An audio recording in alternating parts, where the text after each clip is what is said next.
آج Baloch educational council کی طرف سے 3 روزہ یہ کیمپ کا انعقاد کیا گیا. اس کا بنیادی مقصد بھی یہ ہے جیسے اگر ہم صرف ایک طبقے کو یا صرف ایک اگر ہم کہیں کہ ایریا کے مناسبت سے کہ جیسے کراچی ہے, اگر ہم کراچی کی بات کریں تو وہاں پہ بھی بہت سے ایسے علاقے ہیں جہاں پہ آن لائن کلاسز کی کوئی پاسبلٹی بھی نہیں ہے. میں صرف یہی کہوں گی کہ ایچ ایس سی بغیر کسی کے مشاورت کے یہ فیصلہ کیسے کر سکتی ہے کہ مطلب آپ آن لائن کلاسز لیں اور یہ بھی فیسلٹیز نہ ہو کہ آپ کے پاس نیٹ کی سہولت نہ ہو, نہ ہی آپ کے پاس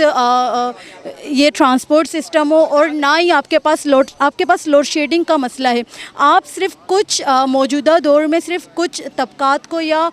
کچھ ایریاز کو لے کر آپ کیسے بلوچستان کے لوگوں کو, جیسے انڈر پریویلیج ایریا کے لیاری کے لوگوں کو, اور کس طرح سے آپ گلگت کے اسٹوڈنٹ کو, آپ تمام طلباء کے یہ ایک ہی مطلب تمام لوگوں کا مسئلہ ہے, صرف ایک بلوچ کا یا کسی ایک قوم کا مسئلہ نہیں ہے. ہمارا مطالبہ یہ ہے کہ ہاں ٹھیک ہے, اگر ایچ ایس سی یہ فیصلہ بھی لیتی ہے تو ہم اس کو یہی کہیں گے کہ آپ نیٹ پرووائڈ کریں, آپ لوڈ شیڈنگ کا مسئلہ حل کروا دیں, آپ ایک طرح سے سب اسٹوڈنٹ میں رکھیں. آپ ایلیٹ کلاس کو آپ کیسے وہ بچوں کے ساتھ یا وہ اسٹوڈنٹ کے ساتھ ملا سکتے جن کے پاس کوئی فیسلٹیز ہی نہیں ہو. تو اس وجہ سے ہم مکمل طور پہ بائیکاٹ کرتے ہیں. جب تک ہمیں فیسلٹیز نہیں ملے گی ہم کس طرح سے آن لائن کلاسز کا انعقاد کریں گے. اگر آن لائن کلاسز کا انعقاد بھی کیا جائے, میں ایک اس طرح کی اسٹوڈنٹ ہوں, یا ہمارے ایریا میں سب کے گھر پہ الگ الگ ٹائم